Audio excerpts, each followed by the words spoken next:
Allah, cappuccino, cappuccinette, j'espère que vous allez bien. On se retrouve aujourd'hui pour la story time, la partie numéro 2 de la story time sorcellerie Délivre-moi ou avec la jeune femme qui s'appelle Hassa. Donc, comme promis, comme on est arrivé aux 3000 likes,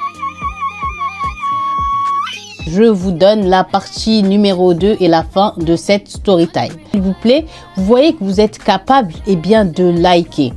Donc, de temps à autre, en fait, maintenant, moi aussi, à mon tour, comme vous aimez bien m'embêter en ne me mettant pas les likes, bah moi aussi, je vais vous embêter en vous faisant des petites frustrations comme ça. Parce que ça fonctionne, ça marche. Pour ceux qui me disent par rapport à la fenêtre, qui préfèrent que c'est dans le noir, on est en hiver. Et donc, je préfère profiter du jour parce que la nuit, elle tombe super vite et moi, ça me déprime. Donc, dans ma maison, quand j'y suis la journée, je veux absolument pas fermer les rideaux ou bien les volets. Je veux profiter au maximum de la lumière du jour parce que celle-ci, comme on est en hiver, ça part très vite. Donc, voilà. Pour ceux qui n'auraient pas vu la partie numéro 1, je vous invite vraiment à la regarder, sinon vous n'allez pas comprendre cette histoire. Je vais vous l'épingler en premier commentaire, la partie numéro 1, le lien de celle-ci, et ensuite venez regarder cette partie numéro 2, sinon ça n'aura aucun sens pour vous.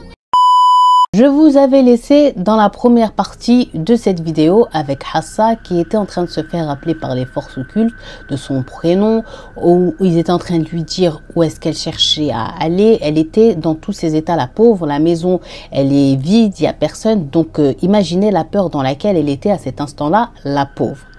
Mais là, donc Hassa, qu'est-ce qu'elle va décider de faire? Eh bien, elle va décider de quitter la maison, de sortir hors de celle-ci et d'aller dans la rue. La rue, pour elle, à cet instant, c'est plus sécuritaire que son propre foyer. Donc là, elle est dehors et la pauvre, elle court, elle hurle, elle entre les quartiers, entre les maisons, jusqu'à un moment donné, elle a failli la pauvre se faire renverser par une voiture. Donc le conducteur de celui-ci, il a eu très peur, il est sorti de sa voiture, il voulait voir si Hassa, elle allait bien, et Hassa, elle va se mettre à pleurer et lui demander de la déposer chez sa famille. Donc le monsieur, il la calme, il la raisonne comme il peut et lui décide de lui dire t'inquiète, je vais te ramener chez ta famille, mais il va la ramener au poste de police. Là, quand le conducteur il la confie à la police, il faut savoir, elle dit Hassa qu'elle avait pris ni son sac à main, ni son téléphone portable. Elle est sortie comme ça dans la peur et la précipitation, ce qui est tout à fait compréhensible. Donc là, elle se retrouve, elle dit, dans le bureau du commissaire et il commence à lui poser des questions sur son état, pourquoi elle est sortie de chez elle à une heure aussi tardive, en train de crier, de courir, est-ce qu'il y a quelqu'un qui a essayé de lui faire du mal, etc., etc. Mais Hassa a dit, malgré qu'elle avait envie de dégager de ça d'elle, de se confier, de dire qu'il y a des choses qui la poursuivent, elle s'est dit, la pauvre, il va me prendre soit pour une folle ou soit il va penser que je prends des substances illicites, il va jamais la croire. Parce que malheureusement, il y a beaucoup de personnes encore qui refusent de croire à ça parce que pour eux, c'est pas logique. Mais c'est bien logique malheureusement. Donc là, Hassa décide tout simplement de garder le silence face à ce policier. Donc là, Hassa, elle a fait que de pleurer. Et elle demande au commissaire policier là d'appeler. J'ai touché le micro, désolé. Elle demande à celui-ci d'appeler sa famille. Donc le policier s'exécute, il appelle son père et son père vient au bout de quelques temps avec un frère à elle et il rentre dans le bureau. Donc là, Hassa demande au commissaire de la laisser avec sa famille, elle a besoin de leur parler. Le commissaire, il sort du bureau et là, Hassa se retrouve avec son père et son frère et elle leur raconte toute l'histoire. Le père, il regarde sa fille avec des yeux très tristes, des yeux quand même interrogatifs, tu vois. Et le frère aussi de Hassa, c'est pareil. Il a les mêmes regards que son père à cet instant envers Hassa. Elle sent bien que son père, il a trop mal au cœur pour elle, qu'il a envie de lui dire quelque chose, mais qu'il se retient. Et là, quand même, le papa, il va finir par parler en lui disant « Bon, t'inquiète pas, ma fille, on va aller à la maison et une fois qu'on sera à la maison, je vais te dire quelque chose et tu vas être choqué. » Donc, Hassa, elle dit « D'accord. » Le commissaire, il revient, il signe le papier comme quoi Hassa peut sortir. De toute façon, elle n'avait rien, quoi. Ils ont prévenu sa famille, ils sont venus la chercher. Et les voilà en route vers la maison. Non où elle habite maintenant, Hassa avec son mari, mais la maison de ses parents, pour que son père lui dise ce qu'il avait à lui dire. Bon, quand même, le commissaire, il a dit qu'il doit suivre une petite procédure, à savoir quand même, parce qu'elle n'était pas dans un état normal quand elle est arrivée, est-ce que, voilà, elle n'aurait pas des traces de substances illicites dans son sang.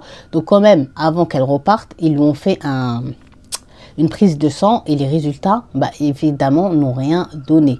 Donc c'est pour ça aussi qu'ils l'ont laissé partir aussi facilement qu'elle était venue. Le père de Hassa, quand ils sont arrivés à la maison, ils sont tous au salon, les grands frères de Hassa, sa mère et son père. Et il commence à parler. Il lui dit, ma fille, tu sais que quand tu étais au deuxième étage de ta maison, en fait la maison n'était absolument pas vide, n'était absolument pas plongée dans le noir. Il y avait du monde.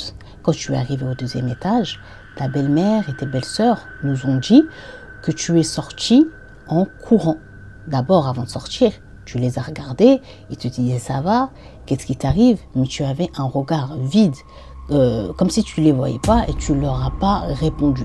Et là, tu t'es mise, ils disent, à hurler, hurler, hurler si fort que eux-mêmes, ils ont été choqués et surpris et apeurés de ton état. Et là, ils ont dit que tu as couru d'une vitesse qui n'était pas normale et tu es sorti de la maison. Sauf que eux-mêmes, ils sont sortis et ont essayé de te rattraper par tous les moyens. Mais tu entrais entre les villas, dans les quartiers, dans les ruelles et à un moment donné, ils t'ont perdu de vue.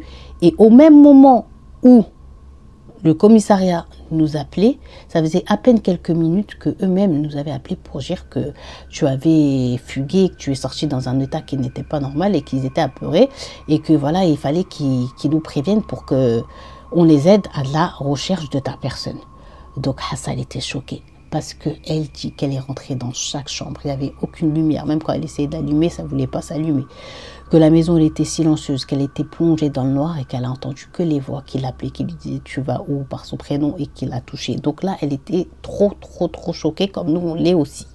Elle pleure et elle jure à son père que tout ce que sa belle famille ont dit c'est faux. Voilà ce qui s'est passé, voilà comment ça s'est passé, voilà ce qui m'est arrivé. Est-ce que vous savez que, genre, vous croyez que je suis folle, je vais inventer des scénarios comme ça et tout ça. Ce que je te dis, papa, c'est la vérité.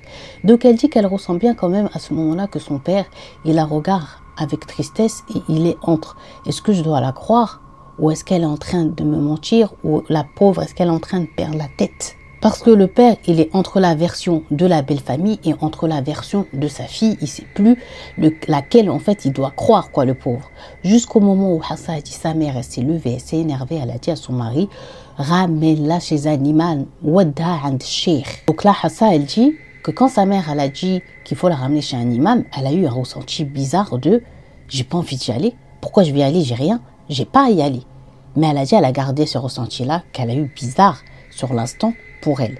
Elle a dit dès le lendemain, son père, il s'est mis le pauvre à la recherche d'un imam partout. Il appelle toutes ses connaissances, tous ses proches. Il explique la situation. On lui dit attends, on va te trouver quelqu'un. Et lui, il insiste, le papa. Il veut quelqu'un vraiment de honnête, de sérieux et de bien. Parce que malheureusement, aussi dans ce domaine-là, il y en a, ils ne travaillent pas bien. Il y en a, ils disent, ils savent faire, mais ils vont juste te rendre encore plus malade, quoi. Donc, il faut vraiment pas n'importe qui, surtout dans le level de celui qui était dans Hassa. Mais par chance, Cappuccino, Cappuccinette, eh bien, une des connaissances du père de Hassa a un frère à lui qui est un très bon imam et en même temps un très bon raqi, un très bon guérisseur. Donc là, directement, il le contacte, il explique le cas de sa fille et son ami lui dit « T'inquiète pas, je vais tout de suite en parler à mon frère et je te donne sa réponse ». Là, l'ami du papa le rappelle et lui dit « Bon, écoute, mon frère, il dit quand même c'est un cas qui a l'air grave. Il va mettre des cas qui sont, on va dire, un peu moins graves là de côté. Il va vous prendre si vous voulez tout de suite. Par contre, il a des conditions. La première, c'est qu'il faut que c'est vous qui vous déplaciez chez lui. Et la seconde, c'est qu'il faut vraiment que ta fille elle soit couverte de la tête aux pieds parce que lui, il fait vraiment la vraie ruqya. Et j'ai toujours entendu que la personne qui était malade quand elle est guérie par un raqi homme, fallait que la femme, genre, elle soit bien moustour. Il faut qu'elle soit bien couverte. Donc il lui dit ça et en plus il lui rajoute que tu viens pas que toi et elle mais que tu ramènes aussi tes garçons parce que si la chose qui est en elle est forte, ben, elle va vouloir se débattre et tout, et lui, il peut pas la toucher. Donc, il faut qu'il y ait ses frères et toi pour que vous puissiez la maintenir. Donc, avant l'heure du rendez-vous qui allait être dans l'après-midi, Hassa a dit qu'elle est partie faire une petite sieste. Elle dit durant cette sieste, elle a fait un cauchemar apeurant, à savoir qu'elle rêve bien d'un vieil homme, des salasil, des chaînes. Imaginez, elle est enchaînée de partout et elle est en train, elle dit, de se faire traîner par un vieil homme qui fait apeurer son visage, et celui-ci est accompagné d'une femme aussi qui fait peur et de deux chiens. Et ils lui ont parlé en lui disant mot pour mot: n'essaye pas de t'enfuir, n'essaye pas de t'échapper. Si tu essayes de nous échapper, on te retrouvera et on te tuera. Et elle dit, elle était dans le rêve, en train d'être voilà, serrée de plus en plus dans ses chaînes et en train de crier parce que leur voix, quand ils lui faisaient ces menaces, elle était juste glaçante. Donc là, Cappuccino, Cappuccinette, voilà le moment d'aller chez l'imam. Donc le père, il monte devant avec le plus grand des fils. Un autre frère est contre la portière arrière droite. Hassa, ils l'ont mis au milieu. Et de l'autre côté, c'était un autre frère à elle, de la côté portière gauche, derrière le conducteur. Et elle dit, elle a commencé à avoir une migraine qui n'est pas normale. Une migraine qui faisait trop mal à la tête. Et elle dit, à un moment donné, elle a décidé bien de fermer les yeux. Mais au moment où elle les réouvre, elle dit qu'elle se retrouve chez l'imam, entourée de son père et de ses frères qui avaient une tête voilà, très grave. Mais elle ne sait pas pourquoi ils ont un air comme ça aussi alarmant. Donc là, Hassa, Cappuccino, Cappuccinette, elle nous dit que ses frères ils sont autour d'elle, mais surtout qu'ils la maintiennent très fort. Elle commence à sentir sur elle leur force. Et elle a dit, elle entend le shir, l'imam qui est en train de réciter, mais dans son oreille, elle a comme un fort son de bourdonnement très désagréable. Et elle veut à chaque fois, elle dit fermer les yeux, mais elle sent ses frères qui lui mettent comme ça des petites tapes et tout sur le visage pour la maintenir malgré elle et par force éveillée. Donc là, elle dit, l'imam il a commencé à parler avec elle en lui dire, tu es qui? Donc là, elle a dit, Hassa, la première fois, elle lui dit, non, c'est toi, t'es qui? Donc là, il lui redit, je t'ai dit, tu es qui? Elle dit, je suis Hassa. Et toi, tu es qui? Donc là, il lui dit, je suis l'imam, un tel. L'imam, il lui a dit, ta famille t'ont ramené parce que tu es malade, tu es pas bien, etc., etc. Elle disait, non, j'ai rien, juste laissez-moi partir, je suis fatiguée, mon oreille, elle me fait mal, j'ai mal aux oreilles, ce bourdonnement, c'est pas possible, et j'ai mal à la tête, Donc là, elle a dit, elle a vu l'imam qui est parti voir son père et qui parlait avec lui, mais elle a dit c'est pas de quoi en fait il parlait, sauf que le père, plus l'imam il parlait, Cappuccino, Cappuccinette, plus en fait son visage il devenait pâle et ses yeux commençaient à devenir rougeâtres tellement que en fait il cachait, il voulait pas pleurer, mais ce que l'imam est en train de lui dire c'était très grave. Donc là, une fois que l'imam il a fini, elle dit de parler avec son père, ils ont quitté de chez l'imam. Mais elle dit, impossible de savoir, il s'est passé quoi. Elle a un énorme trou noir. Elle dit, c'est comme si on lui avait mis un coup de barre de fer derrière la tête et qu'elle avait perdu connaissance ou perdu, en tout cas, sa mémoire durant ces instants-là. Elle se rappelle que quand elle était dans la voiture, elle s'est réveillée. Mais elle dit, durant tout cet espace-temps, il lui est arrivé quoi? Là, elle dit, dans la voiture, elle est à l'arrière avec un de ses frères et elle commence à parler avec lui en lui disant, comment ça se fait que j'étais dans la voiture et je me réveille, je suis chez l'imam, il s'est passé quoi entre-temps, je me souviens de rien, je me rappelle de rien. Donc là, son frère, il a commencé à lui raconter il s'était passé quoi. Mais elle dit, elle arrivait tellement pas à croire en ce qu'il disait parce que c'est juste pas possible, qu'elle s'est retournée vers son autre frère parce qu'elle parlait avec l'autre tout doucement. L'autre, voilà, il avait ses écouteurs, il les a enlevés, elle lui a dit, il s'est passé quoi? Dans les écouteurs, il avait du Coran parce qu'il était traumatisé de ce qu'il avait vécu avec sa sœur. Et là, il va lui dire la même chose que son frère venait de lui dire la concernant. Donc là, elle a nul choix, elle dit que d'y croire. Écoutez ce qui s'est passé. Donc, Hassa nous dit, quand elle était dans la voiture, entre son frère qui était à sa droite et son frère qui était à sa gauche, elle commençait déjà, vous vous rappelez, à dire qu'elle avait mal à la tête et qu'elle s'est sentie fatiguée, donc elle voulait fermer les yeux pour être un peu plus apaisée. Et elle a dit, elle avait posé sa tête sur l'épaule d'un de ses frères. Et elle a dit, elle a fermé ses yeux apparemment que quelques minutes, et quand elle s'est réveillée d'un seul coup, et elle a dit, on fait demi-tour, j'ai pas envie d'aller chez le cheikh, vous m'amenez pas chez l'imam. Donc là, elle dit, ils l'ont tous regardé. Son père, il lui a dit, ne t'inquiète pas ma chérie, l'imam il va juste réciter sur toi et après, tu rentres, Inch'Allah, à la maison. C'est normal, t'inquiète pas, c'est rien. Mais là, elle, plus ça allait, en fait, plus elle criait, plus elle haussait le ton et plus elle disait qu'elle n'a pas envie d'aller et qu'elle commençait en fait à proférer des menaces très très graves. Là, donc, elle et son père, ils commencent petit à petit à s'embrouiller vraiment. Et Hafsa a dit à son père, écoute, tu fais demi-tour, sinon je vais te tuer. Donc son père, quand il a entendu sa fille préférer dire je vais te tuer, proférer une telle menace, il y a eu un silence dans la voiture et ils l'ont tous regardé en même temps.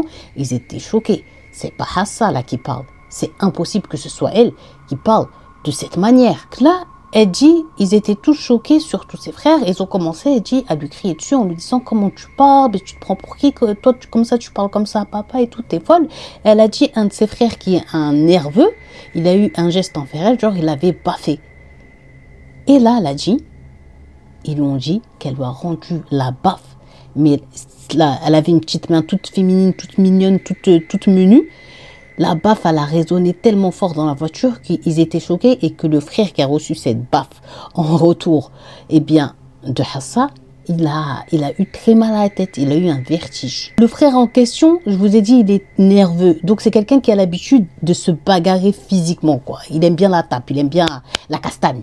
Et là, en fait, il lui a dit, je me suis battu avec des gens qui font genre des 200 kilos, des vrais musclés, que des gens comme moi, genre qui aiment bien se battre, parce qu'en plus, il était corpulent, tu vois, son frère. Il a dit, jamais, toutes les patates que je me suis mangées, toutes les claques que je me suis mangées, dans ma vie, il y a quelque chose qui m'a fait mal comme aujourd'hui. En 30 ans de vie, quoi, c'était pas... Il était choqué. Et là, tout ça, c'était pas encore fini. Là, elle dit qu'ils lui ont dit qu'elle a essayé d'ouvrir la portière de la voiture et de sauter de celle-ci alors que celle-ci était en marche. Donc, son frère à sa gauche et à sa droite, il faisait tout pour empêcher que la voiture s'ouvre. Le père, il a bloqué les portes, mais elle était en train de se débattre. Voilà, que c'était pas elle-même. Donc là, elle a dit quand ils sont arrivés devant la maison de l'imam, pour la faire descendre, elle voulait pas, elle voulait absolument pas. Donc ses frères, ils ont essayé de la porter, mais ils ont dit elle était lourde, elle était tellement lourde qu'ils y croyaient pas. Alors que elle dit qu'elle fait 1,56 m pour même pas, je crois, elle dit 43 ou 44 kilos. Elle est vraiment menue. Donc là, ils étaient encore plus choqués. Ils lui ont dit son poids c'était comparable, on dirait elle faisait 1 tonne, sans exagérer. Donc elle a dit ils ont eu nul autre choix que de la tirer par ses yeux. Imaginez la scène irréaliste, irréelle dans quoi ils se sont retrouvés. Les pauvres, alors que c'est une famille qui demande rien, genre juste à vivre tranquillement. Là, ils arrivent, ils l'ont traîné comme ça, elle dit jusqu'à l'intérieur de la pièce où l'imam y travaille. Et là, c'est un autre film qui a commencé. Elle a dit là, elle s'est mise à insulter l'imam, le raqi, de tous les noms possibles et imaginables, tous les noms d'oiseaux horribles, mais pas que. Elle a même insulté le Coran. Donc là, directement, ils ont su que celui qui était dans son corps faisait des djinns, des démons, partie des démons pas bons, quoi. Donc là, le cas et la situation, elle est vraiment grave. Et c'est là que tout le monde, un peu, prend conscience du danger et du degré dans lequel Hafsa, la pauvre, elle est. Donc là, le frère, il poursuit en disant, donc l'imam, il s'était mis à réciter et toi, tu insultais, tu criais, tu essayais de t'enfuir et nous, on était là, on a transpiré à te retenir. Tu avais une force qui était vraiment énorme. Et là, tu as parlé, sauf que Hafsa, tu as parlé, mais ce n'était pas ta voix. Donc Hafsa les regards en mode, comment ça, ce n'était pas ma voix. Tu as parlé avec la voix d'un vieillard. Et elle se rappelle du rêve qu'elle a fait du vieux qui était en train de la tirer avec des chaînes. Vous vous souvenez? Et ce vieux a menacé l'imam, genre, je t'ai dit de ne pas lire. Si tu continues de lire, on va la brûler. Donc là, elle dit, l'imam, il a rajouté dans l'intensité en donnant l'ordre à la chose qui était dans ton corps de la quitter, de sortir, etc., etc. Mais toi, tu continues de crier, de hurler avec cette voix qui nous a traumatisés, qui ne veut pas quitter nos oreilles là. Et t'étais trop forte. Et plein de fois, on a failli te lâcher. Mais l'imam, il nous engueulait, ne la lâchez surtout pas, ne la lâchez surtout pas. Donc tu nous as fait, ma soeur, transpirer et en plus on avait la peur en nous qui était décuplée parce que c'était très impressionnant à voir. Donc là, Cappuccino, Cappuccinette et la famille de Hassan lui disent qu'à ce moment-là, elle a perdu connaissance. Quand elle a perdu connaissance, lui-même, il a pris un verre et il a commencé à réciter du Coran. Quand il a fini, il a appelé le père de Hassan, il lui a donné, il lui a dit, comme lui ne pouvait pas la toucher, nettoie avec le visage de ta fille. Et là, ses frères, ils l'ont dit avec son père, quand il s'est approché d'elle pour commencer à lui nettoyer le visage avec l'eau coranisée et en même temps l'imam y parlait, il va se passer autre chose. Là, quand il allait à peine commencer à la nettoyer, qu'ils ont senti la porte qui s'est ouverte toute seule très violemment avec un courant d'air bruyant et ils ont commencé à entendre le bruit d'un serpent, mais d'un serpent qu'ils n'arrivaient pas à voir. Donc l'imam, il est encore plus convaincu que la situation elle est vraiment high level, que c'est vraiment difficile, que c'est vraiment dur, que c'est très grave là ce qui se passe. Donc là, les frères ils disent que l'imam il a commencé à réciter de plus belle à haute voix et aussi à se protéger, à les protéger, à se protéger lui-même parce que malgré l'expérience qu'il a, la grande foi qu'il a, et on reste humain. Et donc lui-même il avait peur, mais il devait rester fort. Personne n'est infaillible, tu vois. Là, les actions de Hassan, c'était pas fini. Parce que comme ils ont été pris dans la panique, ils étaient choqués de ce qui est en train de se passer, ils ont un peu lâché leur intensité sur Hassan et leur intention. Et Hassan, elle a pu se débattre et elle a couru en direction de la porte. Donc ses frères, ils ont commencé à lui courir après avec le père. Et dites-vous, même l'imam derrière qui voulait absolument la rattraper. Là, ses frères et son père ils lui disent qu'elle a commencé à enlever voilà, ses habits et tout, comme si elle voulait se mettre toute nue. L'imam, il a dit, retenez-la, genre, il faut pas qu'elle enlève ses vêtements. Donc là, ses frères, ils l'ont dit, plaquage au sol. Et elle n'avait pas le temps d'enlever ses affaires. Et elle est en train de rigoler, un rire. Ils ont dit, c'est pire que les rires de sorcières, c'est un rire démoniaque, quoi. Donc là, tout le monde était en train de trembler de la tête aux pieds, même l'imam. On avait l'impression, ses frères, ils ont dit que malgré tous les cas, toutes les personnes qu'il a soignées, un cas comme Hassan, je crois qu'il n'était jamais tombé pareil sur pareille situation. Donc là, quand ses frères, ils la maintiennent au sol, l'imam, il revient, il est sur elle, et Hassan, elle a parlé. Et ses frères, ils ont dit, ils ont paniqué parce qu'elle a parlé avec la voix serpent. Et elle a dit, genre, tu veux pas lâcher l'affaire, tu veux vraiment continuer à lui réciter dessus. Eh ben vas-y, récite-lui dessus, mais tu subiras les conséquences et on va s'en prendre aux membres de ta famille. Là, c'est des menaces directes envers l'imam. Mais ils m'ont dit, malgré toutes les menaces qu'elle est en train de faire envers l'imam, cela ne l'a pas du tout découragée. Au contraire, elle était encore plus motivée à te soigner. Donc là, ils lui ont dit, tu as commencé encore à réinsulter, à souffler, à vouloir cracher même sur l'imam. Et au bout d'un moment, bim, tu t'es réévanouie. Et cette fois-ci, quand tu t'es levé, tu étais toi-même. Donc, Hassan, elle les regarde, elle a dit, elle a la bouche grande ouverte. Elle n'arrive pas à croire en ce qu'ils sont en train de lui dire. Tout ça s'est passé, j'ai fait tout ça m'est arrivé à moi. Elle a dit, elle était en panique. Donc là, son père, il lui dit, l'imam, il a dit que tu dois continuer à bien faire tes prières, à faire tes protections. Parce que, malheureusement, elle n'en a pas juste un, ni deux, mais elle a plusieurs sorcelleries. Donc, il faut vraiment qu'elle se protège, qu'elle se soigne et que vous la rameniez encore chez moi parce que là, ça va être vraiment un combat dans lequel on va entrer pour enlever les choses qui sont en elle et essayer de mettre la main sur ces sorcelleries et de les brûler. Donc, Hassan a dit quand même, là, comme elle était elle-même, avec toutes les informations qu'elle avait de son père, de ses frères, tout ce qui lui était arrivé, elle commence à réfléchir au cas de son mari. Et là, ça devient très clair pour elle que aussi son changement soudain envers elle, qu'il soit devenu méchant, violent dans ses paroles, etc., montrait que lui aussi, il était sans doute sous emprise de la sorcellerie, que lui aussi, il a été touché. Est-ce qu'en fait, ce ne serait pas eux deux à qui on chercherait à nuire et à qui on chercherait délibérément à faire du mal? Donc Hassan, elle s'est confiée à son père sur la situation d'entre elle et son mari, son changement soudain, comme il était devenu violent, distant envers elle et tout ça et tout. Et là, le père, il lui a dit, écoute ma fille, là ton mari, il est en voyage, mais quand il revient, Inch'Allah, je vais en aviser les membres de sa famille. Comme ça, t'inquiète pas, je le ramènerai aussi chez l'imam pour qu'il le soigne à son tour. Et aussi sa famille, comme ça, ils pourront nous aider. Moi aussi, je crois que on vous a fait vraiment quelque chose pour vous séparer ou vous nuire délibérément. Donc là, la prochaine séance avec l'imam de Raqi, c'était dans 3 jours. Mais elle dit qu'ils vont avoir durant ces 3 jours tout le malheur qui va lui arriver, toutes les choses horribles qu'elle va vivre, parce que ces choses veulent empêcher qu'elle retourne chez l'imam afin de guérir et de lui enlever ses sorcelleries et de retrouver une vie normale.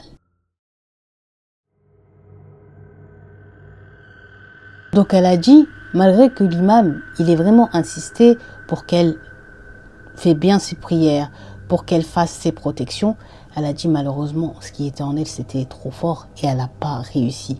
Elle n'arrivait pas. Elle avait une grande douleur ou de la flemme, une extrême fatigue soudaine. Elle n'arrivait même pas, à prendre le Coran dans ses mains. Heureusement, elle dit qu'elle l'avait dans son portable et qu'elle combattait en elle-même pour pouvoir lire juste quelques versets, mais elle a dit que c'était trop difficile. Elle avait des énormes migraines qui la prenaient, des vertiges, des douleurs corporelles, des bourdonnements d'oreilles très forts, mais elle a dit elle lâchait pas, elle veut guérir. Elle a dit que quand elle était dans ses récitations et dans ses récitations de protection, elle entendait autour d'elle les chuchotements, les rires, les voix, mais elle a dit elle essayait de les combattre avec la récitation en ne lâchant pas l'affaire, mais elle sentait un poids énorme sur son corps. Elle dit qu'une fois, elle se rappelle, elle était allongée sur son lit et elle était fatiguée. Donc elle se tourne sur son côté droit, mais elle dit de son oreille gauche et de son côté gauche, elle commence à sentir un souffle horrible, une odeur horrible et le bruit d'un soufflement de bouche. Quelqu'un est très proche d'elle. Quand elle a dit, elle a senti ce souffle, elle a commencé tout de suite à sentir un poids avec elle en plus dans le lit. Elle a dit, impossible pour elle de se retourner. Elle avait peur. Elle a dit, elle voulait réciter le Coran. Impossible. Dire les protections, impossible. Elle était dans une panique, elle dit, indescriptible. Et là, plus ça va, plus elle panique, plus elle entend les battements de son cœur dans ses oreilles. Et elle commence à sentir une main qui commence à lui caresser, genre, le côté de son corps et qui l'appelle par son prénom, qui lui demande de se retourner. Bref, elle dit une situation pas possible, tellement que c'était de la terreur. Elle a son chevet à côté de son lit, elle a le petit bouton pour allumer la lumière, mais elle dit même ça, elle n'a pas osé tellement qu'elle avait peur de bouger. Ça lui arrive, ça, on est en pleine nuit. Donc elle dit quand même à un moment donné, ça devenait tellement trop parce qu'elle a dit il faut se mettre à sa place. Imaginez que vous savez ce que c'est consciemment, que c'est un démon qui cherche à vous nuire, qui est en train de vous toucher. Donc elle était en panique. Donc elle a dit quand même, elle a réussi à se lever d'un seul coup, courir jusqu'à la porte de sa chambre, allumer la lumière, regarder partout dans sa chambre, mais ne rien voir. Mais elle a dit elle ne voulait pas rester là. Donc elle sort, elle dit elle emprunte le couloir et elle va dans la chambre de ses parents. Elle voulait être auprès de sa mère. Quand elle rentre dans la chambre, en fait sa mère, elle est de dos, allongée, endormie. Là, Hassa a dit, elle commence à lui mettre des tapes dans le dos et à vouloir la réveiller, maman. Mais là, quand sa mère va finir par se réveiller et se retourner, Hassa, elle va s'évanouir. Pourquoi? Parce que c'est le visage de la dame qu'elle voit dans ses cauchemars, qu'elle a vu dans son salon à côté de la télé, qui est là, avec une tête horrible qui rigole. Donc Hassa, la pauvre, elle a dit, elle s'est évanouie. Quand elle se lève de son évanouissement, elle voit le vrai visage de sa maman, de son père qui est en train de pleurer, qui était inquiet, et elle entend dans le salon bien la récitation dans la télé d'un imam qui récitait Surat al-Baqarah, la sourate de la vache en fond, et qui faisait que se mettre en boucle. Hassa a dit quand même à ce moment-là, voir son père, voir sa mère, entendre le Coran en fond qui se répète, elle a dit ça l'a apaisée, elle s'est sentie protégée. Donc là, elle a dit cette nuit-là, elle a dormi entre son père et sa mère, et surtout dans les bras de sa mère. Elle a dit ça lui a fait du bien, Et le Coran, il tourne à haute voix dans toute la maison. Le lendemain matin, elle dit quand elle se réveille, le Coran, il est encore en marche, encore en train de tourner. Là, elle se sent encore bien, elle dit. Cette journée pour Hafsa se profilait bien. Et là, enfin, après tous ces jours, on va dire, de malheur, elle va recevoir une nouvelle qui va vraiment lui faire plaisir dans son petit cœur. C'est que on lui dit que son mari est de retour fil balad, dans le pays. Et qu'il était en chemin pour venir la chercher, pour la ramener à la maison. Donc, quand le mari il est arrivé, les parents, ils ont supplié d'une certaine façon le mari de laisser leur fille encore cette nuit à la maison parce que demain elle a un rendez-vous très important chez l'imam, en ce moment elle se sent pas bien, etc., etc. Et que c'était plus simple pour eux si elle était à la maison et après ils la ramèneraient. Sauf que là, le mari de Hafsa, il voulait rien savoir, il leur a dit moi je veux prendre ma femme. Donc là, la famille, ils ont dit bon d'accord, ils lui ont rassemblé ses affaires et elle est partie avec son mari, elle était contente, elle a dit sur tout le trajet, tout s'est bien passé, son mari lui parlait comme il lui a toujours parlé. L'homme doux qu'il était, l'homme fou amoureux, l'homme qui prend soin de son épouse, quoi. Elle était trop contente, elle a retrouvé enfin son mari. Elle se dit dans sa tête peut-être que ce voyage lui a fait du bien, qu'il a regretté, qu'il a remis ses idées en place. Peut-être que finalement, il n'y a que moi qui suis touchée par la sorcellerie et que le fait que je disais que je voyais telle chose et telle chose, ça l'avait un peu, genre, ça l'avait un peu mis sur les nerfs. Il ne savait pas comment gérer cette frustration, cette situation. Et donc, c'est pour ça qu'il avait été aussi dur envers moi. Mais que peut-être Nadem al-Hal, peut-être qu'il a regretté et qu'il s'est avisé et qu'il est revenu, voilà, à lui-même, quoi.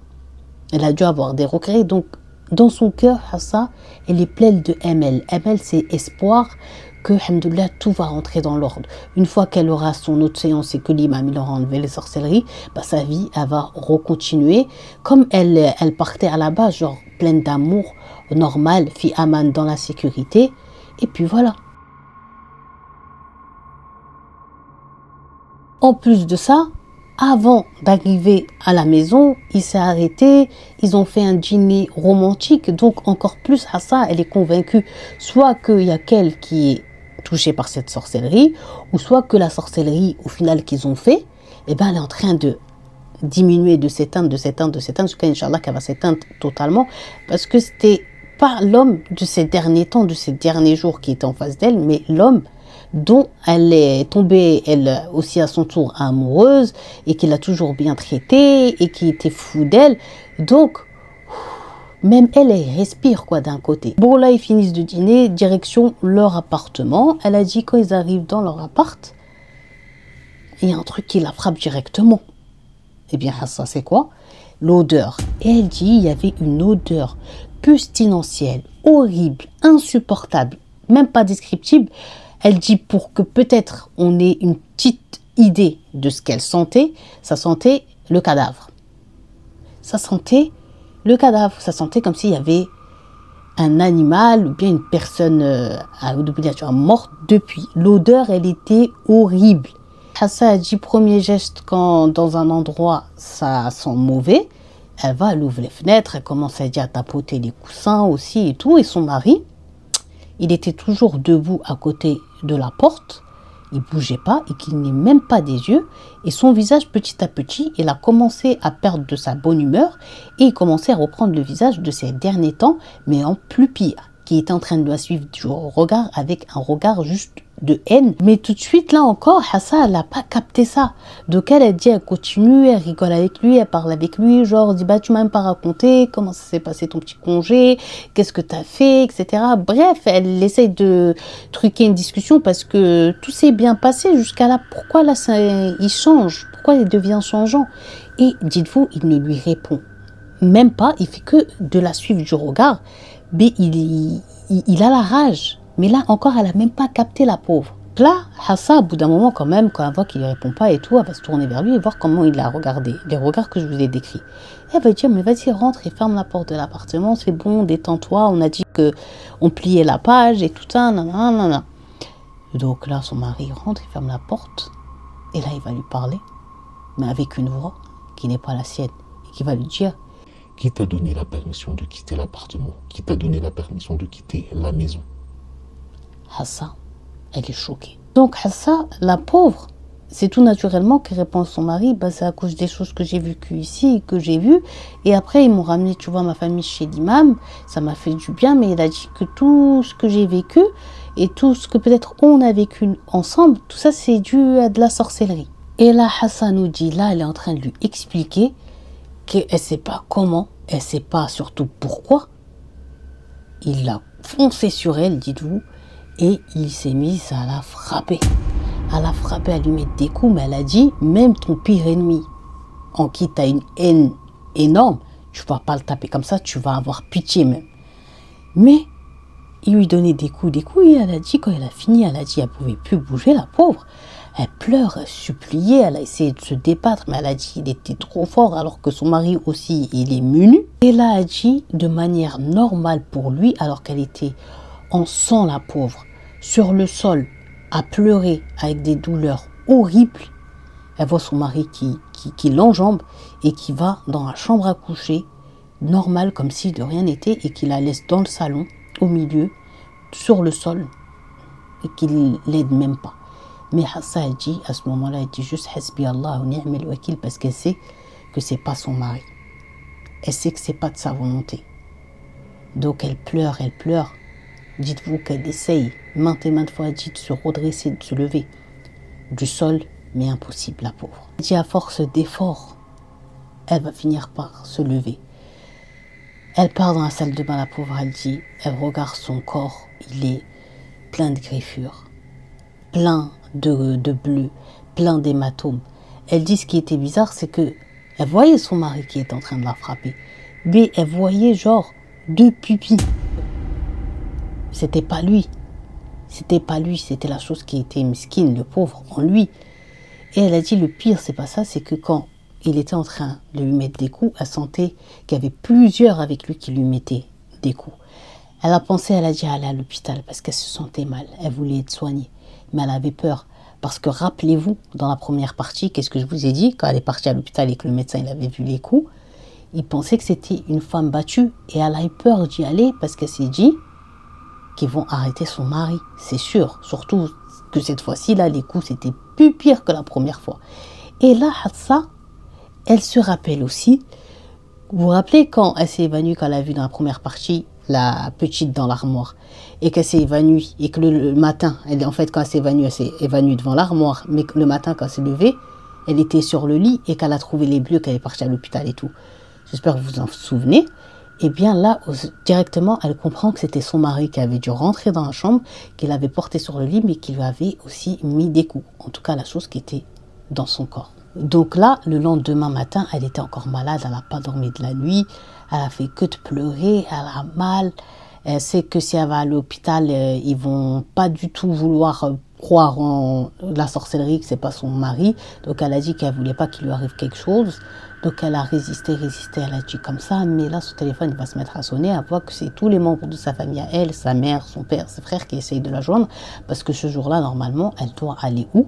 Elle doit aller chez l'imam. Elle veut pas décrocher parce que déjà, elle veut pas qu'ils l'entendent pleurer, parler avec du mal, et aussi, elle veut pas qu'ils entendent surtout son mari, parce que son mari, depuis le matin, là, il fait que de l'insulter, que de crier, que de parler mal.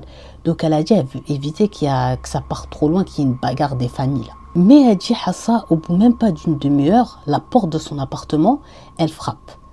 Quand ils sont partis ouvrir, il y a son père, ses frères et son beau-père. Le beau-père, il est en train de parler avec le père de Hassa en disant qu'ils ont entendu des cris, des pleurs, mais qu'ils n'ont pas voulu monter parce qu'ils ne savaient pas comment ils devaient gérer ça. Ils étaient en panique. Donc, il faut savoir que le père de Hassa, il a appelé le beau-père de sa fille pour lui dire on arrive parce que eux ils nous répondent pas, elle a un rendez-vous, voilà. Et le père du mari de Hassa, c'est là qu'il avait commencé aussi à se confier qu'il pense qu'ils ont un truc grave là, donc venez.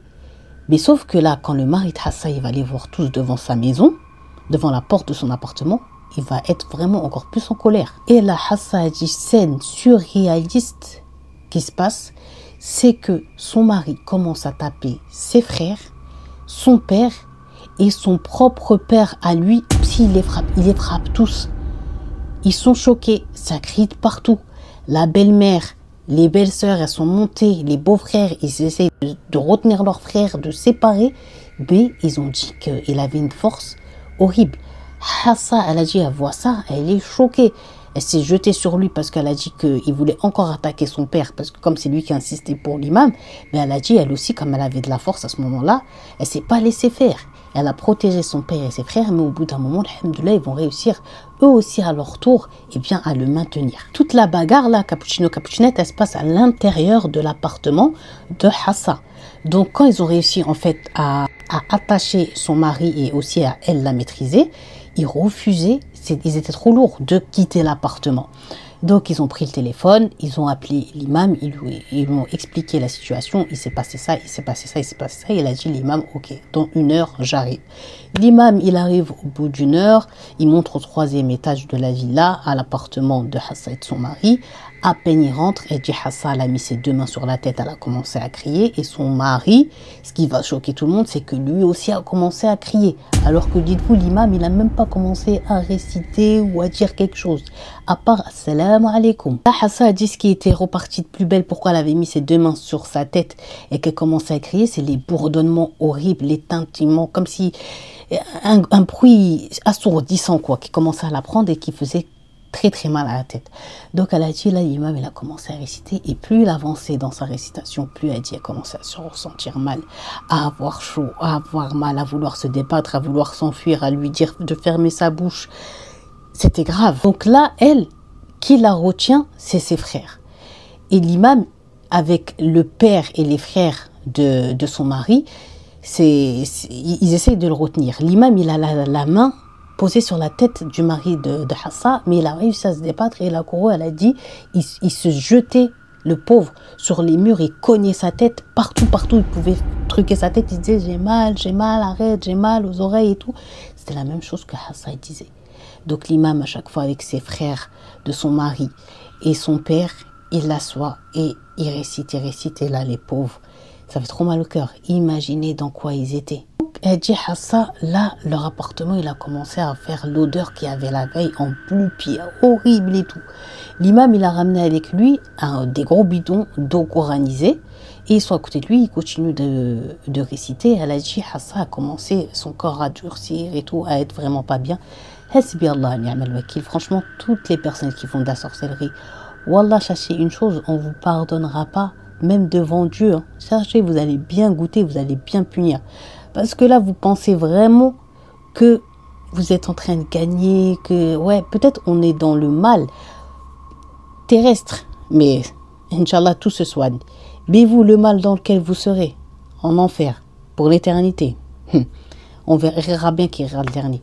Ça m'énerve, en fait, désolé. Donc l'imam, il poursuit, je vous dis, sa récitation, et elle a dit, elle a tellement commencé à serrer, qu'elle commençait à mordre sa langue. Donc là, l'imam, directement, il a pris un torchon, il a dit à son père de le mettre dans sa bouche pour l'empêcher de se mordre comme ça. Donc c'est ce qu'ils ont fait et il continue. Là, c'est son mari, Hassa, qui va commencer à parler avec une autre voix et à lui dire, arrête ta récitation. Si tu continues de réciter, on va les brûler, on va les tuer. Tu auras leur mort sur leur conscience. Ne joue pas avec nous. Là, l'imam, il lui a répondu en disant, sortez de leur corps, ennemis de Dieu, ya adouin Allah. Genre sortez. Mais il sortait pas, il continuait d'insulter et tout. Et là, c'est Hassa qui va parler. Et qu'une fois qu'il fait flipper, mes enfants. Donc là, il a été surpris, l'imam. Et il va lui répondre, comme il l'a compris dans la première version, genre, mais ce ne sont pas tes enfants, eux. Ce ne sont pas tes enfants. Mais Hassa qui va répondre, encore mes enfants, si on sort de leur corps, le sorcier qui leur a fait la sorcellerie, il a nos enfants, genre comme en otage, a'oudou billah. Et en gros, s'ils sortent, le sorcier, il va tuer leurs enfants. Donc, en gros, ils ne peuvent pas quitter leur corps parce que ces démons n'ont pas envie de perdre leurs enfants. Vous voyez les sorciers dans quel degré ils ont? Ya Rabbi, nar al-hatab alaykum inshallah. Mais l'imam il s'en fout, il a dit ça c'est entre toi et les sorciers, nous on s'en fout de vous là.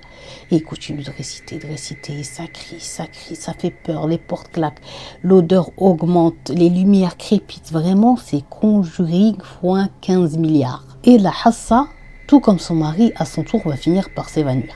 Donc l'imam, il va demander à ce qu'elle aussi, on l'attache bien fort comme son mari et qu'on les laisse. Et il demande à chaque personne qui est présente de chercher dans chaque recoin de leur appartement de Hassa et de son mari, et haja, une chose qui est bizarre, il lui ramène. Parce que ça peut être là où les sorcelleries en question, qui les rendent comme ça, qui les ont rendus malades.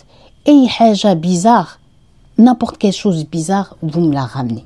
Il leur dit bien, chaque recoin, même un truc où vous allez dire non, c'est pas possible, c'est là, allez-y chercher dedans.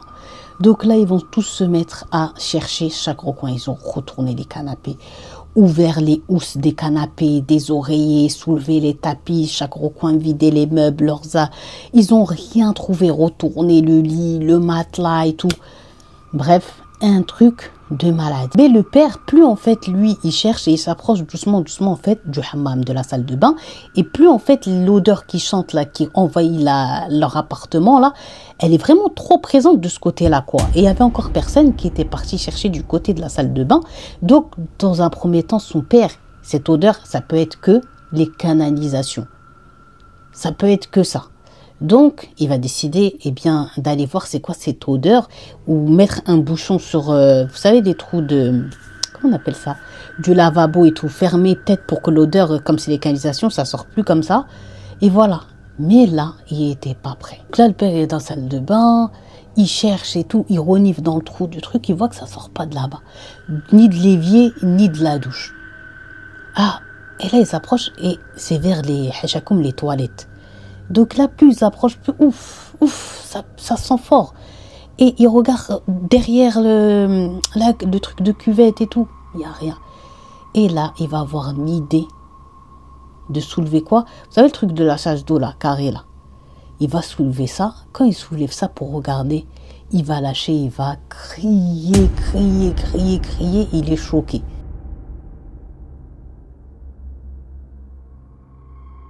Donc là, toute la famille, la belle famille et les frères de Hassa avec l'imam, ils se retrouvent dans la salle de bain, ils sont choqués, le père il tremble de la tête aux pieds, et il est debout à côté des toilettes, il n'arrive même pas à se retourner pour leur dire j'ai trouvé ça, j'ai vu ça et tout. Donc l'imam il dit au reste de la famille de rester à l'extérieur, donc eux ils regardent de l'extérieur et il va s'avancer, l'imam il s'avance, il a un torchon tellement que ça pue, et il regarde comme ça dans le trou de truc de cuvette là, de la chasse d'eau pardon. Il voit quoi? Il va demander un bâton. Et il le voit genre qui essaye de prendre un truc, soulever quelque chose. Et là, quand il va finir par réussir à glisser le bâton sous cette chose et à sortir, ils vont tous hurler et reculer, ils sont en panique. L'imam, dites-vous, il a sorti une tête de chat noir. Une tête, pas le corps, juste la tête d'un pauvre chat noir, comme ça, qui était juste pas normal. Cette tête de chat, elle est en décomposition. Il y avait quelques asticots, dégueulasse. Et dans ce chat, le pauvre, sa bouche, tac, elle était cousue, ainsi que ses yeux. Et il y avait des trucs bizarres au niveau de ses oreilles. Donc là, ils étaient tous choqués et l'odeur, elle est devenue encore plus forte une fois que c'était extirpé à l'extérieur du truc de chasse d'eau. Donc l'imam, il a déposé cette horreur sur une serviette, il est parti avec s'asseoir dans le salon, juste en face du canapé où étaient les deux autres évanouis. Il a poussé la table et il a demandé à la famille, j'ai besoin d'un seau d'eau et d'un ciseau. Donc ils l'ont tout ramené et l'imam il va commencer à faire quoi? Eh bien à ouvrir cette sorcellerie pour, Inch'Allah et Alhamdulillah, la détruire. Donc une fois qu'ils l'ont ramené le seau d'eau, il l'a avancé. Il a commencé à réciter à l'intérieur de celui-ci. Hassa et son mari, il faut savoir qu'ils étaient encore endormis. Et il met des gants, il prend cette tête de chat, il commence à prendre le ciseau et il leur dit, avant qu'ils commencent genre à ouvrir, tenez-les, parce qu'il savait ce qui allait se passer. Et vous mettez vraiment tous vos poids sur eux, parce que là, ça va être un autre combat. L'imam, il assiste bien auprès d'eux. N'ayez surtout pas peur. Vous récitez que Ayat al-Kursi, le verset du trône. Vous le répétez, et les mu'awwidat. Ça aussi, vous répétez, et vous ne les lassez pas. Quoi qu'il arrive, il ne faut pas les lâcher. Et surtout, n'ayez pas peur. Je suis avec vous. alhamdoulilah, et surtout qui est avec nous tous, c'est Dieu. C'est Dieu et on va, Inch'Allah, les soigner et les guérir. Mais là, il faut vraiment pas que vous les lâchiez. Donc là, ils ont dit ok, ils étaient en panique, ils avancent, ils sont encore évanouis. Donc ils se structurent bien pour bien les maintenir. Et là, l'imam, il va commencer son travail. Donc là, l'imam, il commence à enlever les coutures qu'il y avait au niveau de la bouche de ce chat. Mais c'était pas juste cousu. Ils avaient fait des nœuds aussi. Le mystique ou le mysticisme, je sais pas si tu as dit, mais au plus haut degré, quoi. C'était pas, l'imam, il leur dit, c'était pas n'importe quel sorcier qui a fait ça. Ça, c'est un sorcier expérimenté que dans l'occulte, que Dieu le maudisse, Inch'Allah. Donc, il ouvre, miskin, il commence, et là, c'est l'horreur. Plus, quand il arrive à couper un et ouvrir un nœud, il prend à chaque fois cette tête-là qu'il la trempe dans le seau d'eau coranisé et il la ressort. Et il continue. Mais il dit la manière dont, en fait, c'était cousu et dont les nœuds s'étaient faits, c'était trop bizarre. Il a dit, il a déjà vu des sorcelleries et tout, mais comme celle-ci, jamais. Il est même pas sûr que ce soit, en gros, une sorcellerie, genre, du pays, quoi. Ça, c'est un sorcier d'une autre origine qui a fait un truc comme ça, parce qu'il n'avait pas l'habitude, il dit, avec toutes les sorcelleries qu'il a déjà vues, que ce soit une sorcellerie, genre, du Koweït, quoi. De là-bas. Donc là, il dit quand même, il lâche pas, il ouvre, et plus il ouvre, dites-vous, plus qui commence à se réveiller, eh bien Hafsa et son mari commencent à réémerger, mais avec des cris et à se sentir mal. Hafsa et son mari en même temps, ils disaient, ne l'ouvre pas, si tu l'ouvres, on va les tuer, si tu l'ouvres, on va les brûler, si tu l'ouvres aussi. Mais la famille, ils disent que l'imam, là, il était plus avec eux, là il était dans sa récitation en lui-même, en train d'ouvrir, il s'est même pas retourné, il les a même pas regardés.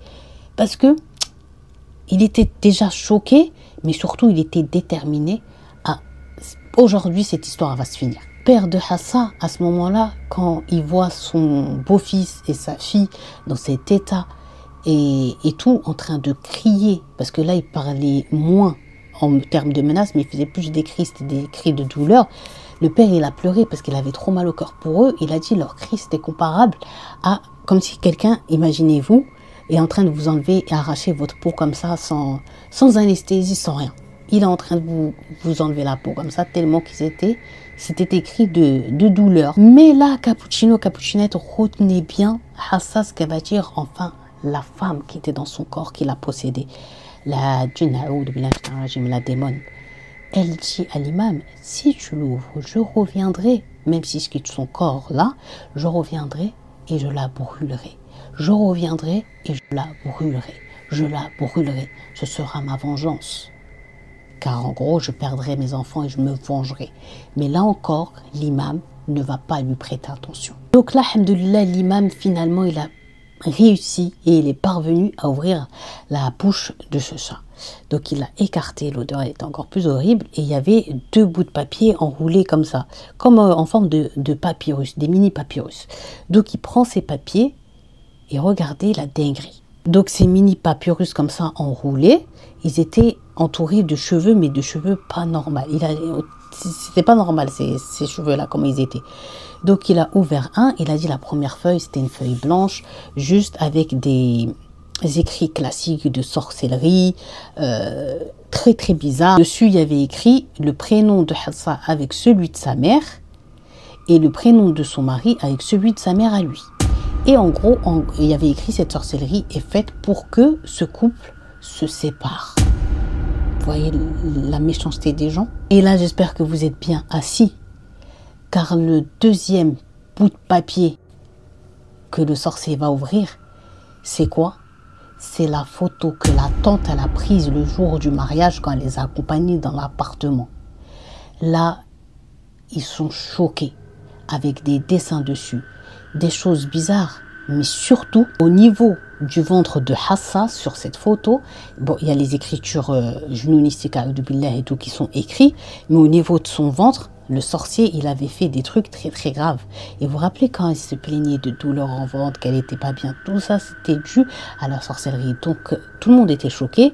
Il prend l'imam ce papier de sorcellerie et cette photo, il les trempe dans l'eau coranisé et il récite, il récite, il récite pour Inch'Allah, bah, tu vois, tout effacer, tout ouvrir et que ce soit fini.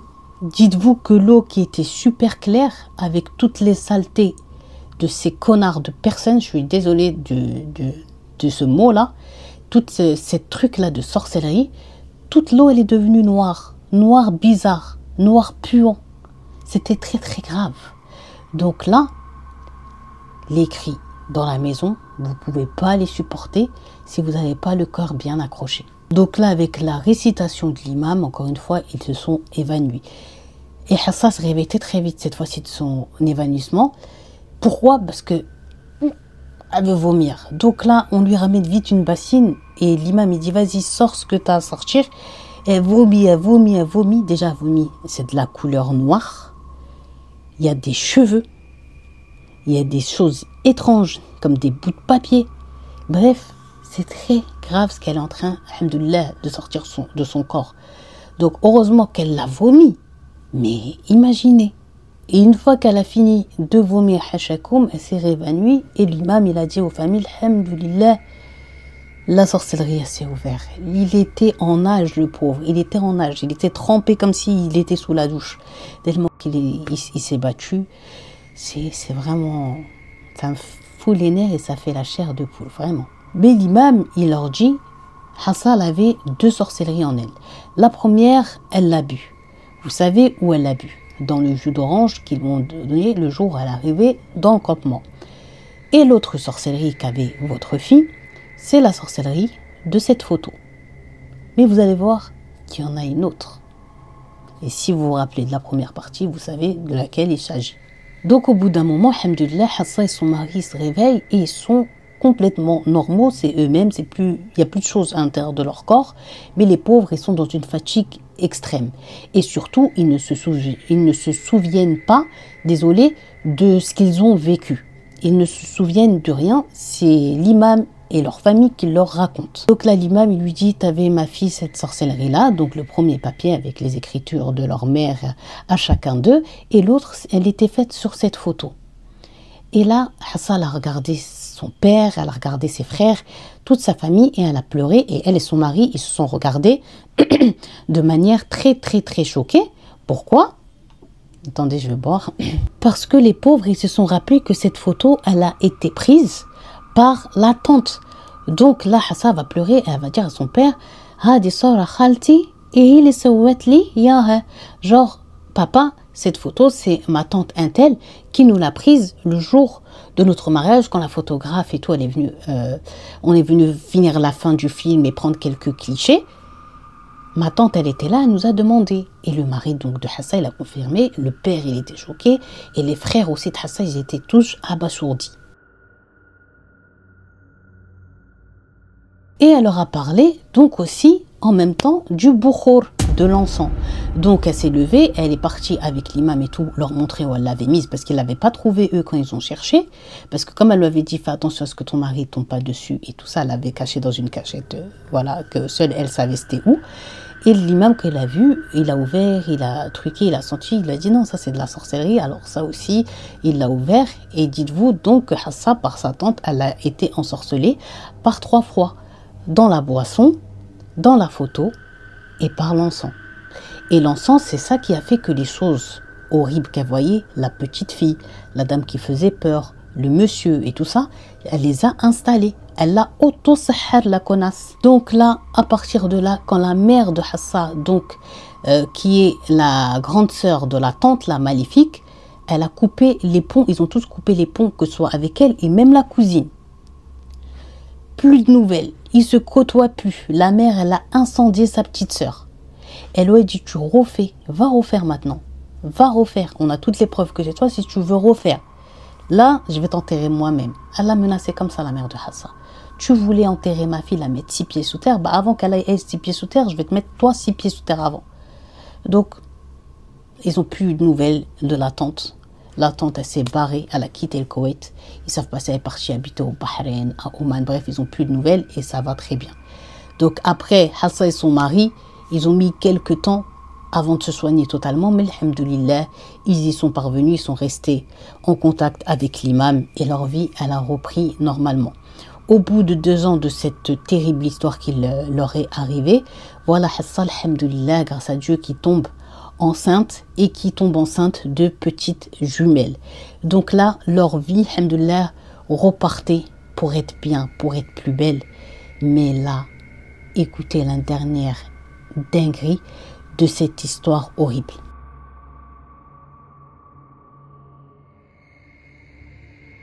Arrive le moment, vous vous rappelez, dans la première partie, je vous ai dit que la famille de Hassa, ils aiment quoi? Le camping. Et arrive la période bien du camping en famille, tout comme ils faisaient à chaque année. Et ce jour-là, Hassa, elle dit, ça faisait du genre 2-3 jours qu'ils étaient maintenant sur le campement.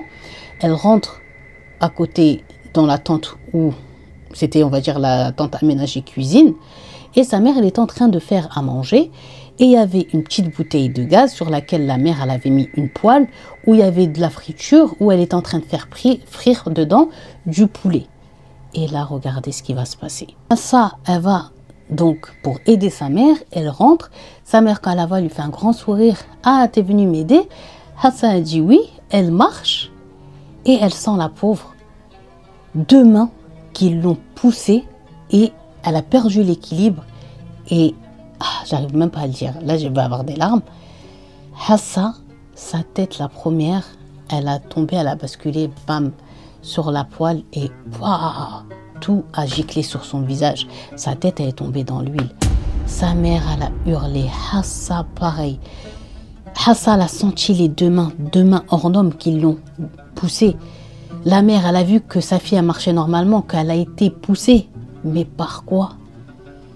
Et c'est là qu'elle se rappelle. Vous vous rappelez celle qui était dans son corps, la vieille, la genou, na'oudou billah, qui a dit, si on sort, t'inquiète pas, le temps que ça prendra, je reviendrai me venger et je la brûlerai. Hassa, elle est choquée. Donc bien sûr, ils l'ont pris à l'hôpital. Ils sont arrivés aux urgences, ils ont essayé de soigner, de sauver au maximum son visage. Parce que c'est son visage qui a pris, parce que je vous ai dit qu'elle était d'un jamel, elle était d'une beauté incomparable. Mais malheureusement, il était bien trop tard. Là, ça l'a vraiment carrément brûlé. Donc elle est passée quelques temps quand même à l'hôpital. Et quand elle est sortie, elle avait ce visage-là. La pauvre, elle a dit que maintenant, en fait, elle est que en niqab. Et quand elle est chez elle, elle se regarde face au miroir, elle n'arrive pas. Elle a enlevé tous les miroirs de sa maison. Elle est très triste, très déprimée. Elle dit des fois les rires de la vieille qui lui dit genre je me suis vengée, je t'avais dit, etc. etc. C'est plein l'imam. L'imam, il est venu la réciter dans sa maison. Après, c'était parti. Elle a essayé de voir les meilleurs médecins, chirurgiens plastiques pour essayer un peu de réparer au maximum. Mais la pauvre, elle dit que c'est infaisable. Donc la pauvre, elle dit que petit à petit, elle commence à accepter son nouveau visage. Elle a remis les miroirs. Donc elle a dit, après une phase de dépression, elle a commencé à accepter et à reprendre, elle dit, un peu goût à la vie. Son mari, c'est son plus grand soutien, elle dit, avec sa famille à lui et sa famille à elle, qu'elle a l'amour de ses filles et qu'elle elle demande des invocations pour elle, pour qu'elle tienne, parce qu'elle sait, alhamdoulilah, que c'est une épreuve de Dieu, mais elle a dit, c'est mort, elle pardonnera jamais, que ce soit sur terre, ni dans l'au-delà. À sa tante, elle veut qu'elle soit punie. Et elle en est sûre que ça, c'est à cause de la jalousie qu'elle avait, parce que la fille, donc sa cousine, a été moins jolie qu'elle, et vous voyez la tante, elle a continué jusqu'à faire ça, quoi. Donc, c'est pas la fin rêvée de cette histoire. La fin, même quand je la traduisais, je m'attendais à avoir ça comme fin. J'étais détruite parce que j'étais contente. Je pensais que ça allait être comme souvent. Ils sont guéris, ils ont eu des enfants et vécurent heureux jusqu'à la fin de leur jour. Non. Vous voyez l'espace-temps qui s'est passé? Et cette démon, ce qu'elle a dit qu'elle allait faire, eh bien, elle l'a fait. Donc, Hassa, elle se dit peut-être que le sorcier en question, il lui a fait du mal à ses enfants et que c'était pour elle une manière de se venger, ce Hassa. Donc Cappuccino, Cappuccinette, c'était l'histoire de Hassa et de sa tante maléfique à qui, Inch'Allah, on lui souhaite la pire des punitions, déjà sur terre, mais aussi là-bas. C'est fini cette vidéo. Cappuccino, cappuccinette, j'espère que vous avez aimé cette histoire, mais surtout que vous allez en tirer des leçons. La leçon de ne faites vraiment plus confiance à personne. Moi, je sais même pas quoi dire en fait. Tellement cette histoire m'a fait mal au cœur. La fin, elle me déprime. La fin, elle me mine. La tante à Hassan, si je la connais pas, franchement, je serais devant elle, je l'aurais étranglée, c'est pas possible. Je peux pas être mauvaise à ce point-là. T'as la haine de quelqu'un, t'es jaloux comme ça de ta propre nièce. De ta propre nièce, c'est même pas une inconnue. Mais vous verrez hein, que si on fait le calcul de toutes les histoires que je vous ai racontées, dans la plupart des cas, c'est vraiment rare où ce soit des personnes étrangères qui te souhaitent le mal. C'est toujours une personne proche de toi, ou voire qui a le même sang que toi, qui cherchera toujours à te nuire, à te détruire, à te faire du mal. Donc ça fait trop mal au cœur. Parce que, voilà, elle doit voler sa beauté, quoi. Elle doit voler une vie normale. Elle doit voler tout. Elle doit voler tout. Toute sa vie, en fait, quand elle se voit à ça, elle repense à cette histoire, à ce qu'elle a vécu. C'est vraiment trop grave. Hasbi Allah wa ni'mal wakil. Franchement, il n'y a que ça à dire. Hasbi Allah wa ni'mal wakil. Hasbi Allah wa ni'mal wakil. Dans sa tente, Inch'Allah, qu'il lui arrive un malheur encore plus pire que celui qui est arrivé à la pauvre Hassa. Et ça, j'en suis convaincue. Parce que eux, ils pensent trop que ils ont gagné, il va rien leur arriver. Mais il leur arrive toujours. Ça prend, même si ça va prendre des années et des années, arrivera le jour où, avant de quitter cette terre, tu vas goûter et Dieu te fera goûter la chose, que le mal que tu as fait en quintuple, voire en centuple, au milliardtuple de ce que tu as fait à une personne qui est innocente, quoi. Donc cappuccino, cappuccinette, si vous avez regardé cette vidéo jusqu'à la fin, je vous invite à écrire en commentaire. Merci pour la deuxième partie. Et comme je vous ai dit, la première partie, je vous l'épinglerai dans le premier commentaire épinglé.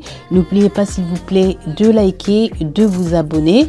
Et d'ici là, qu'on se retrouve pour une nouvelle vidéo. Portez-vous bien, faites attention à vous. Ne donnez pas votre confiance comme ça. Faites attention, Hassa, c'est la personne la plus proche d'elle qui l'a ruiné aujourd'hui.